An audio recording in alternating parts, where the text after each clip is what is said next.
क्या है? अध्याय 7 निर्देशांक एवं ज्यामिति। ये फर्स्ट प्रश्न क्या है? मूल बिंदु के निर्देशांक क्या होते हैं? मान लीजिए जैसे हम लोग जब ग्राफ बनाते हैं तो ग्राफ में कितने अक्ष होते हैं? 2 अक्ष होते हैं, एक एक्स एक्सिस होता है और एक वाई, और एक क्या होता है? इधर एक्स डैश होता है, इधर वाई डैश। तो जो जब निर्देशांक लिखते हैं एक्स और वाई के एक साथ में, तो एक्स का निर्देशांक पहले होता है और वाई का निर्देशांक बाद में। यहाँ पे जो स्थित बिंदु होती है उसे क्या बोलते हैं? मूल बिंदु। और इधर की जो संख्याएं होती हैं वो किस में होती हैं? प्लस में, और इधर एक्स डैश की साइड की माइनस में होती हैं, और वाई की साइड की प्लस में, वाई डैश की साइड की किस में होती हैं? माइनस में। तो इसमें किसका पूछा है? मूल बिंदु के निर्देशांक दोनों का। एक्स और वाई का मूल बिंदु कितना है? 0। तो इसके जो दोनों के निर्देशांक होंगे वो क्या होंगे? 0, 0। तो इसका ऑप्शन नंबर क्या होगा? डी। फिर है कौन सा? Question number 2। एक्स अक्ष पर स्थित मूल बिंदु से 4 इकाई की दूरी पर स्थित एक बिंदु के निर्देशांक क्या होंगे? एक्स अक्ष पर वह बिंदु जो है किस पे होनी चाहिए? इस वाले रेखा पे, यानी एक्स अक्ष पे होना चाहिए। और कितना दूर? 4 इकाई। मान लो 1, 2, 3, 4 इधर कहीं होगा तो यहाँ पे होगी। जब कब? जब y को हम लोग 0 मानेंगे तब जो है एक्स अक्ष पे 4 बिंदु दूर बनेगा। तो इसका जो निर्देशांक बनेगा क्या बनेगा? 0, 4। तो सॉरी 0, 4 नहीं, 0 तो इसका है ना, y का है, तो y को बाद में लिखते हैं, x को पहले लिखते हैं। तो कितना हो जाएगा? 4, 0। तो इसका आंसर कितना होगा? 4, 0। फिर आगे दे रखा क्या? बिंदु x1 y1 और बिंदु x2 y2 के बीच की दूरी क्या होगी? तो ये दूरी सूत्र होता है क्या? दूरी सूत्र होता है √x2 - x1 का whole square plus y2 - y1 का होल स्क्वायर। इसका क्या होगा? Option number A. बिंदु 8, 6 और 0, 6 के बीच की दूरी क्या होगी? तो जैसे इस पे रखेंगे, ए आपका क्या है? x1 और ये क्या है? y1, ये क्या है? x2 और ये क्या है? y2। तो x1 माइनस क्या होता है? x2 माइनस क्या होता है? x1। 2 में से 8 घटाएंगे, कितना आएगा? माइनस का 8 का होल स्क्वायर हो जाएगा। फिर प्लस है तो प्लस लगा दीजिए। फिर क्या है? y2 माइनस y1, तो y2 कितना है? 0, और y1 कितना है? 6। तो 0 में से 6 घटाएंगे, कितना बचेगा? माइनस का 6 का होल स्क्वायर, और ऊपर से क्या लग जाएगा? रूट। तो रूट 8 का स्क्वायर कितना होगा? 8 अट्ठाई 64। 6 का स्क्वायर कितना होगा? 36। 64 और 36 कितना होता है? √100। तो √100 जो है किसका वर्गमूल है? 10 का। तो इसका आंसर कितना होगा? 10। फिर आगे है बिंदु ए के निर्देशांक दे रखा है क्या? x1 y1 और b का क्या दे रखा है? x2 y2 को मिलाने वाली रेखा के मध्य बिंदु के निर्देशांक क्या होंगे? तो मध्य बिंदु के जो निर्देशांक होते हैं वो क्या होते हैं? x1 प्लस x2 और बटे 2 बराबर, और क्या होता है? y1 प्लस y2 बटे 2। तो इसके मध्य बिंदु ज्ञात करने का सूत्र होता है क्या? x1 plus x2/2, y1 plus y2/2। फिर आगे क्या है? बिंदु ए 1, 2 और बिंदु बी 3, 4 को मिलाने वाली रेखा के मध्य बिंदु के निर्देशांक क्या होंगे? इसके मध्य बिंदु के निर्देशांक, तो मध्य बिंदु का निर्देशांक ज्ञात करने का सूत्र ये दे रखा है। मध्य बिंदु का ज्ञात करने का यह सूत्र है। और आगे यहाँ पे ये x1 है और ये y1 है, ये क्या है? x2 है और ये y2 है। तो मध्य बिंदु ज्ञात करने का सूत्र क्या होता है? x1 plus x2। तो x1 x2 कितना है? 1 प्लस 3। तो कितना हो जाएगा? 1 प्लस 3 बटे 2। और y1 y2 कितना है? y1 2 है और y2 कितना है? 4। तो 2 प्लस 4 बटे 2। 1 और 3 कितना हो जाएगा? 4। 4 बटे 2 काट देंगे, कितना आएगा? 2। और 4 2 कितना हो जाएगा? 6। 6 बटे 2 कितना आएगा? 3। यानी जो निर्देशांक प्राप्त हुआ वो हमको क्या प्राप्त होगा? 2 और 3। तो 2 और 3 किसमें? ऑप्शन नंबर ए में। तो इसका आंसर क्या होगा? Option number A. फिर है आपका क्या? सवाल नंबर 7। बिंदु ए 2 और 3 की y अक्ष से दूरी कितनी होगी? तो y अक्ष से जब हम लोग क्या मानेंगे? y को 0 मानेंगे तो x का मान कितना है? y अक्ष से दूरी बोला है ना, तो x को अब क्या मानना पड़ेगा? 0। तब y अक्ष की जो दूरी आएगी वो कितनी आएगी? 3, क्योंकि y का मान यहाँ पे कितना है? 3, यानी y वाले अक्ष पे, y एक्सिस पे 3 चलना पड़ेगा आपको।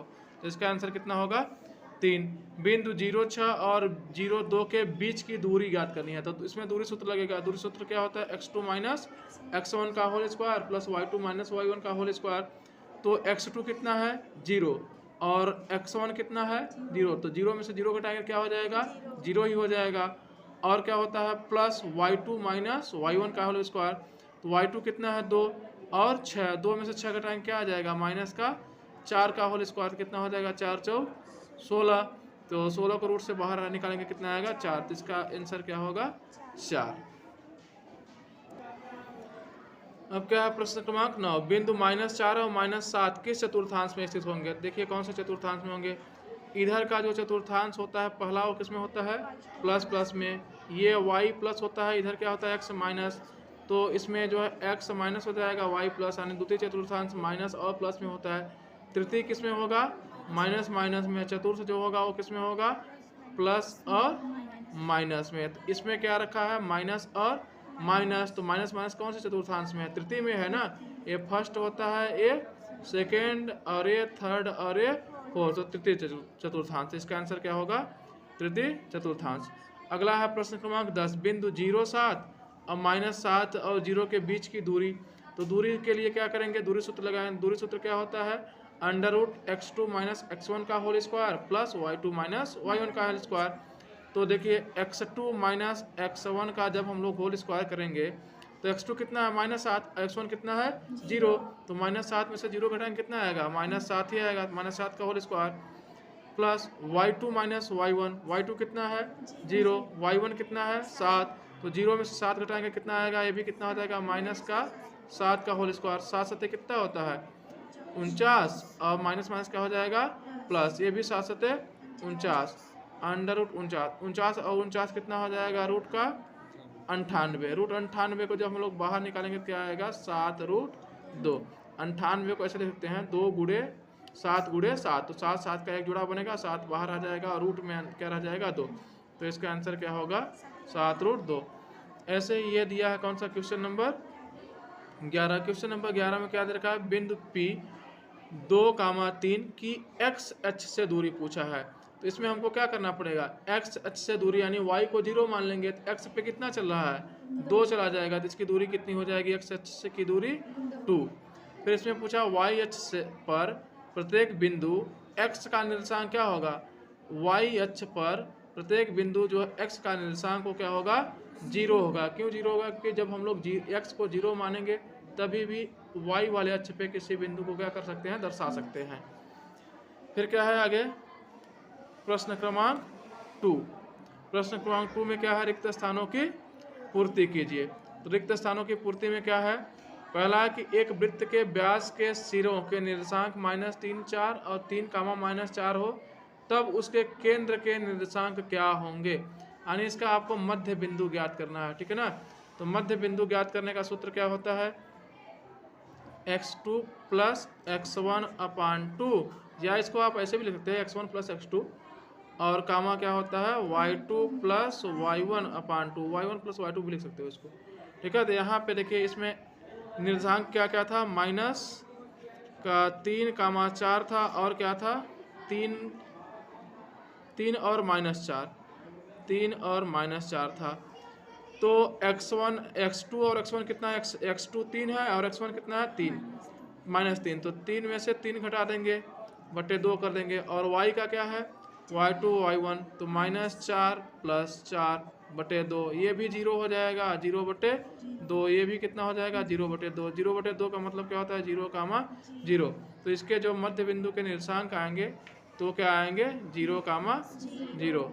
तो इसका जो पहले का आंसर होगा वो क्या होगा 0 0। फिर क्या है अगला बिंदु 4 और 5 कौन से चतुर्थांश में स्थित होंगे।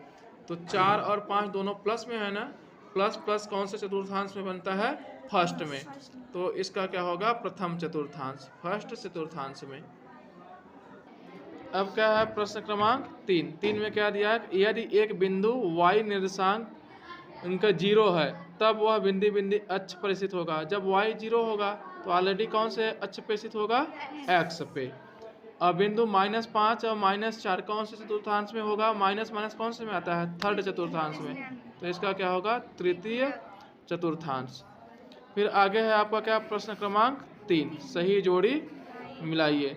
तो सही जोड़ी में जैसे दे रखा है x अक्ष पर किसी बिंदु का निर्देशांक क्या होगा, x अक्ष पे हमको y को 0 मानना पड़ेगा, तभी x अक्ष पे कोई ना कोई निर्देशांक बनेगा, तो क्या हो जाएगा x और 0। एक्स जीरो कहाँ पे है, डी नंबर में, तो इसका क्या होगा डी। वाई अक्ष पे किसी बिंदु का निर्देशांक क्या होगा, यानी इसमें वाई एक्स को जीरो मानना पड़ेगा, तो क्या हो जाएगा जीरो और वाई। बिंदु 3, -4 वाला चतुर्थांश कौन सा है, यानी एक्स प्लस में हो और वाई किस में है, माइनस में, तो प्लस और माइनस कौन से चतुर्थांश में होता है, सेकेंड। एक्स प्लस में और वाई माइनस में, चतुर्थांश जो है चतुर्थ में आता है, यानी फोर्थ चतुर्थांश में। इसका आंसर क्या होगा ए। मूल बिंदु के निर्देशांक क्या होते हैं, 0 0, क्योंकि मूल बिंदु क्या होता है, 0 होता है, तो 0 और 0 ही होगा। बिंदु x1 और y1 की मूल बिंदु से दूरी कितनी होगी, x1 और y1 के जो मूल बिंदु की दूरी होती है क्या होती है, √x1 का होल स्क्वायर प्लस y1 का होल स्क्वायर। अब क्या है प्रश्न क्रमांक 4, एक शब्द या वाक्य में उत्तर दीजिए। बिंदु A 3 4 की मूल बिंदु से दूरी क्या होगी। देखिए इसमें हम लोग सवाल को सॉल्व करेंगे, चलते हैं देखते हैं 3 और 4 से मूल बिंदु की दूरी क्या आएगी। इसके लिए सबसे पहले ग्राफ बनाएंगे। जैसे मान लीजिए ग्राफ बनाए हैं, ये क्या है एक्स एच होता है और ये क्या होता है वाई एच। तो एक्स पे कितना चलने की बात कर रहा है, 3, और वाई पे कितना 4। मान लेते हैं कि जो मूल बिंदु है यहाँ पे 3 हो एक्स का और यहाँ पे क्या होगा 4। तो जब हम लोग इसको आगे बढ़ाएंगे और इस रेखा को भी आगे बढ़ाएंगे तो यहाँ पे जो बिंदु प्राप्त होगी P, उसका जो निर्देशांक होगा वो कितना होगा 3, 4। तो यहाँ पे मूल बिंदु होती है, तो मूल बिंदु से यहाँ की दूरी पूछा है, तो मूल बिंदु ज्ञात करने का जो सूत्र होता है इसमें वैसे लगेगा क्या, पाइथागोरस प्रमेय से लगेगा, लेकिन इसका एक शॉर्टकट सूत्र भी होता है। सूत्र क्या होता है आपका, x1 का होल स्क्वायर प्लस y1 का होल स्क्वायर रूट। तो x1 कितना है 3, तो 3 का स्क्वायर कितना होगा, 3 का स्क्वायर हो जाएगा, और y1 कितना है 4, तो 4 का स्क्वायर। 3 का स्क्वायर कितना होता है 9, 4 का स्क्वायर कितना होता है 16, 16 और 9 कितना हो जाएगा 25, और 25 किसका रूट होता है 5। तो इसकी जो मूल बिंदु से दूरी होगी वो कितनी होगी 5, यानी यहाँ से यहाँ तक की जो ये कर्ण रेखा है उसकी लंबाई कितनी होगी 5 सेंटीमीटर। आप दूसरे तरीके से भी करना चाहो कर सकते हो। ये देखिए ये इस रेखा की लंबाई कितनी है 4 और इस रेखा की लंबाई कितनी है 3, तो ये क्या बन जा रहा है, एक समकोण त्रिभुज बन रहा है। तो इस समकोण त्रिभुज में हम लोग क्या लगाएंगे, पाइथागोरस प्रमेय। तो पाइथागोरस प्रमेय बराबर क्या होता है, कर्ण स्क्वायर बराबर लंब स्क्वायर प्लस आधार स्क्वायर। लंब कितना है 4, आधार कितना है 3, तो 4 का स्क्वायर प्लस 3 का स्क्वायर कितना होता है 16 और 9 25 हो जाएगा। इधर से स्क्वायर हटाएंगे कर्ण से, इधर रूट लग जाता है। कुल मिला के क्या है, वही है पाइथागोरस प्रमेय ही, जो इधर क्या कर दिया गया सूत्र के रूप में बना दिया गया है। फिर अगला सवाल क्या है आपका कि बिंदु A -1 2 और बिंदु B 3 -4 को मिलाने वाली रेखा के मध्य बिंदु के निर्देशांक क्या होंगे। तो मध्य बिंदु के निर्देशांक याद करने का सूत्र क्या होता है, x1 + x2 बटे 2, ये x का होता है, और y का क्या होता है, y का होता है आपका y1 + y2 बटे 2। तो इस सवाल में जो x का मान है वो कितना है -1, और x1 का मान -1, x2 का मान कितना है 3। तो ये यहाँ पे क्या हो जाएगा -1 + 3 बटे 2 x बराबर, तो कितना हो जाएगा x का मान कितना है, 3 में से -1 कर देंगे कितना आ जाएगा 2 बटे 2 कट जाएगा कितना आएगा 1, यानी x का मान कितना आया 1। ऐसे ही y का निकाल लेंगे, y का कितना है यहाँ -4, y2 -4 और y1 कितना है 2, तो कितना रखेंगे 2 और -4 प्लस माइनस क्या हो जाएगा माइनस, तो 2 में से क्या करेंगे -4 घटाएंगे कितना आएगा -2 बटे 2 कट जाएगा कितना आएगा -1, यानी y का मान कितना है -1। x का 1 आया है और y का कितना है -1, तो इसके जो निर्देशांक प्राप्त होंगे वो कितना होंगे 1, -1। तो जो दूसरे का आंसर होगा वो क्या होगा 1, -1। अब क्या है प्रश्न क्रमांक 3। प्रश्न क्रमांक 3 में क्या है, बिंदु -3 4 और 2 3 के बीच की दूरी, इसमें क्या करना है आपको दूरी सूत्र लगाना पड़ेगा। दूरी सूत्र क्या होता है, √x2 - x1 का whole square plus y2 - y1 का होल स्क्वायर। तो x देखिए ये क्या है x1 और ये क्या है x2, तो x2 - x1 यानी 2 - -3 का होल स्क्वायर हो जाएगा, प्लस y2 - y1 का होल स्क्वायर। y2 कितना है 3 और y1 कितना है 4, तो 3 - 4 का क्या हो जाएगा होल स्क्वायर, तो 2 में से 3 घटाएंगे कितना बचेगा, माइनस माइनस प्लस हो जाएगा, ठीक है, माइनस माइनस क्या हो जाएगा प्लस। तो 3 और 2 कितना हो जाएगा, 5 का स्क्वायर प्लस 3 में से 1 4 घट गया, माइनस 1 बचेगा, माइनस 1 का स्क्वायर, रूट लग जाएगा। 5 का स्क्वायर कितना होता है 25, और 1 का स्क्वायर कितना होता है 1 ही, 25 और 1 कितना हो जाएगा 26। तो बिंदु जो है क्या -3 4 और 2 3 के बीच की जो दूरी आएगी वो कितनी आएगी, रूट 26 आएगी। अब क्या है आगे का सवाल नेक्स्ट वीडियो में करेंगे हम लोग। धन्यवाद तब तक के लिए।